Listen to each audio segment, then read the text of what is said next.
After a pretty disappointing year in terms of major releases, folks have started to look to the future for freaky fun. A whole pile of heavy hitters that were supposed to grace the big screen back in 2020 got pushed, and a whole bevy of wicked wonders got announced on top of that. So 2021 is looking pretty flush with fearsome flicks. So let's count down another 5 of the most anticipated. This is the top 5 2021 horror movies we can't wait to see, part 2. Coming in at number 5, we've got A Quiet Place Part 2. Nobody can resist a good old-fashioned sequel to a big box office hit, and John Krasinski is looking to cement his place in the Horror Hall of Fame. After years playing a goofy office worker, it's time to drench the screen with blood, guts, and monsters. Folks have been eagerly anticipating the follow-up to 2018's A Quiet Place for much longer than anyone expected. After the original took the world by storm, a sequel was pretty much a given. It went into production in 2019 and seems to have been completed for quite a while. However, the folks up top have decided that this is an experience better suited to theatrical release, so now we wait.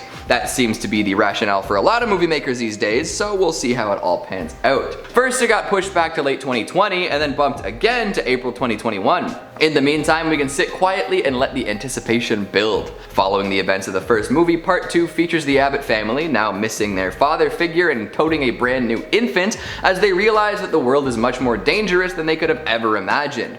Sure, there are the gigantic quasi-invincible monsters out there hunting by sound and devouring people, but now folks have taken advantage of the new lawless period these creatures have inadvertently induced. It's the Wild West, and folks are gonna take whatever they can, be it supplies, power, or lives. In classic monster-ridden apocalypse style, it turns out that the humans are in fact the most dangerous element in any given situation, and the Abbotts are gonna have to figure out who to trust if they want to keep on keeping on. Plus, as a new mother, Mama Abbott needs to tell herself that people are indeed worth saving. It seems like we're gonna see a whole lot more of the monsters so cleverly introduced in the first part with an origin story woven in as well. So if you want more Krasinski, don't worry, you'll get it in the form of flashbacks. Plenty more huge action set pieces too. The first Quiet Place seemed pretty psychological and subdued, so part 2 really has set itself up to be bombastic and action-packed. The kids have grown up a little and seem to be more equipped to deal with the monsters on their own. New strategies to beat the baddies will probably fill out a lot of the flick, which could be pretty exciting. And to see how the world reacts to a newborn baby will be interesting too.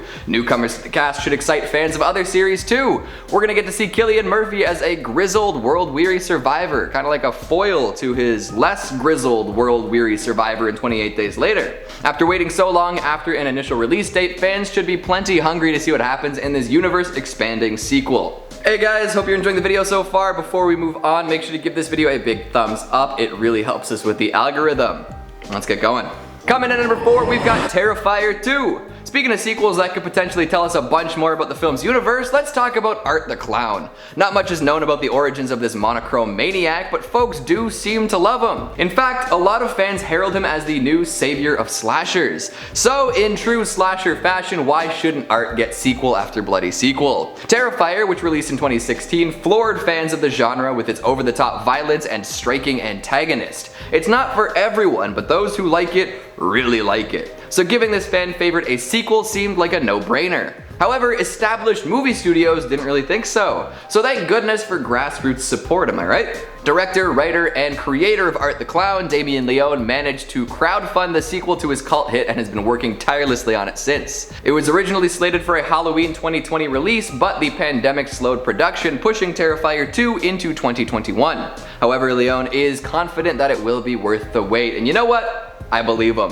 Folks that are into Terrifier can't expect everything they loved about the first movie cranked up to 11, which, if you've seen the original, is kind of hard to imagine, to be honest. That flick already puts pedal to the metal in terms of gore, disturbing imagery, and over-the-top kills. Maybe this time we'll get some wild dude deaths too. In terms of the story, well, it's Terrifier 2. Art the Clown wants to kill some more, so he does! But this time, it's a suburban Halloween. That should provide some fun backdrops for backbreaking. Not too much has been revealed by the folks behind the scenes, but we have been promised plenty of blood and maybe even a little bit of backstory for Art. Which is crazy, because not even the anthology that originally depicted Art has any of that. Plus, we've got some horror darlings set to star with names like Felissa Rose and Jason Lively featured prominently, you know, from Sleepaway Camp and Night of the Creeps, respectively. Should be a wild and crazy time. Coming in at number 3, we've got Dark Harvest for some more Halloween-themed horror. Yes, please. Some folks out there might be a little confused. This is not the pot-themed thriller from a few years back. It's an adaptation of Norman Partridge's pumpkin-filled novel, and it sounds pretty wicked.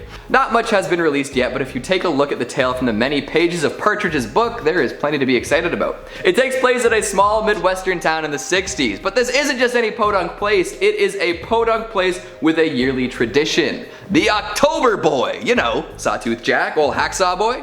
The giant pumpkin-headed man with a meat cleaver that rises from the fields every Halloween to rain chaos over the tiny town. When the October Boy appears, teenage lads from the town have the opportunity to face him.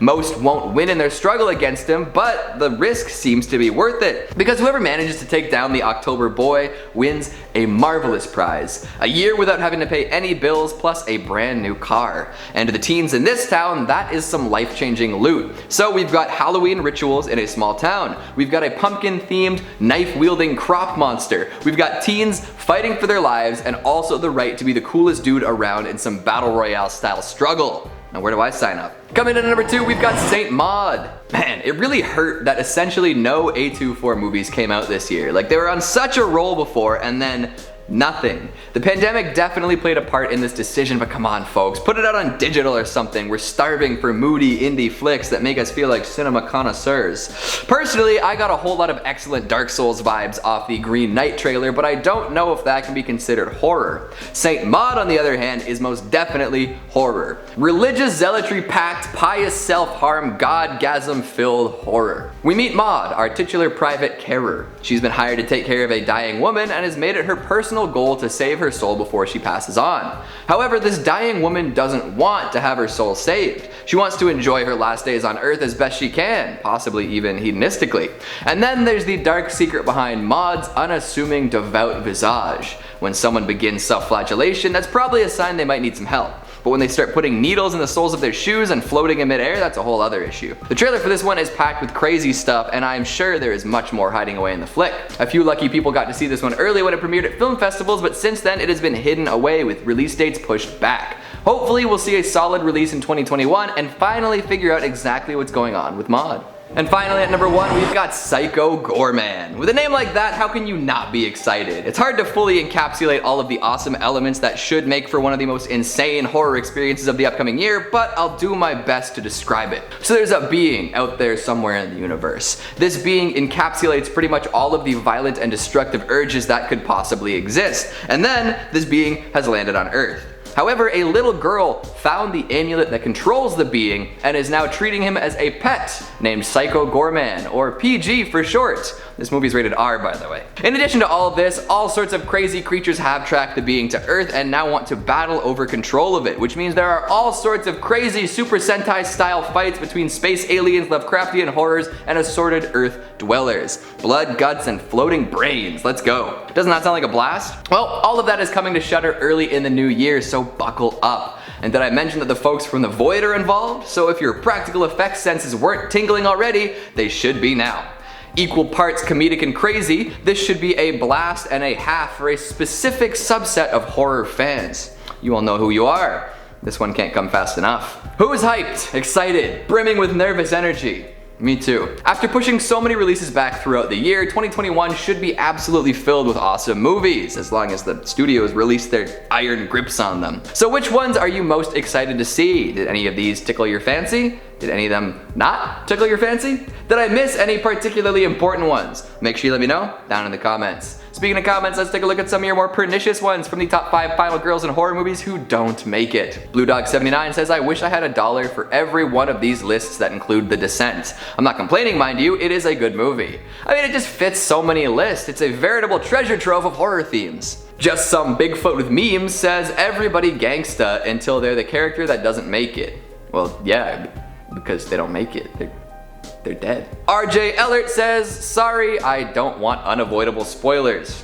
I understand. Until next time. Anonymous Strangeness says, hey, where are the interesting comments? I came here to read interesting comments, dang it. Now I just have to go back to my usual dull existence. WTF. You hear that, everyone? You gotta step up your comments game. This guy thinks you're all slacking. And Aaron G says, is she really a final girl if she dies? That's a debate for another day. And that's all the time we have for today. I'm going to sharpen both ends of my boomerang and throw it real fast. Thanks for watching, and I'll see you next time. In fact, a lot of fans but this time it's on Halloween. Actually, was the first one on Halloween? I feel like they were coming home from a Halloween party. This time, you know, we'll say this time it's a suburban Halloween. Not much has been released yet, but if you take a look at the tail, not much has been released yet, but if you do take a look at the tail from the main, it takes place in a small Widmestern town. Widmestern. Welcome to the Widmest. We have, actually I can't switch the letters in pop punk because it's just pop punk. Well, that's not a good joke. Cop crunk. Whoa, cop crunk. That sounds like a really dangerous genre. Sounds like it would shoot a lot of people.